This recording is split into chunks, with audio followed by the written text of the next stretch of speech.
Hello বন্ধুরা, আজকে আমি কি রান্না করছি বলো তো, সেটা তোমাদের সাথে শেয়ার করবো। তো চলো, কি রান্না করছি সেটাই তোমাদেরকে দেখাবো। আর আমার তো স্নান করে কোনো কিছু করার সময় হয়নি, সেই জন্য হচ্ছে কিছু করেনি।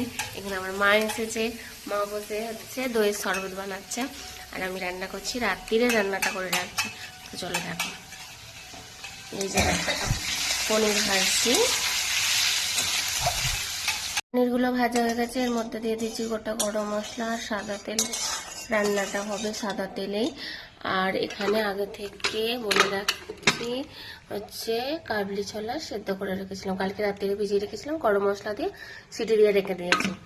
আর এখানে আছে কাজু আর চারমগজ পোস্ত বাটা।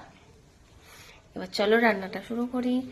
মশলাটা বেটে রেখেছিলাম সেটা দিয়ে দিচ্ছি, আর আমি একটা এতে টমেটো অ্যাড করেছি। তোমরা চাইলে টমেটো নাও দিতে পারো, কিন্তু আমি একটা টমেটো দিয়েছি এর মধ্যে। তো এটাকে আমি ভালো করে ভেজে নেবো।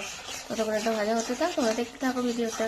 এর মধ্যে কাশ্মীরি লঙ্কা গুঁড়ো দিয়েছি, এখানে হলুদ কিন্তু দেবো না, তোমরা চাইলে হলুদও দিতে পারো। তো এটাকে আবার আমি ভালো করে কষিয়ে নেবো। তো এখানে তেল ছাড়তে শুরু করে দিয়েছি, তেল ছাড়া হয়ে গেলে তারপর আমি বাকিটা দেবো। তো চলো পরেটা দেখাচ্ছি। এবার আমি কড়াই সেদ্ধটা এর মধ্যে দিয়ে দেবো।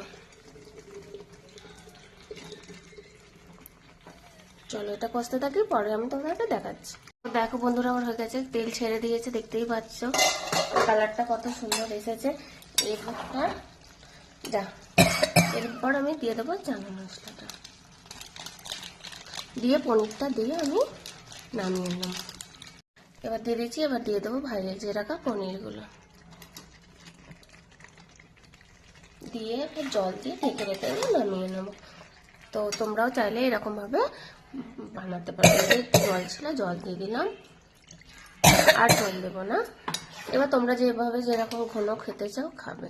তো চলো, ভিডিওটা ভালো লাগলে লাইক কমেন্ট শেয়ার করে দিও। চলো টাটা, বাই বাই।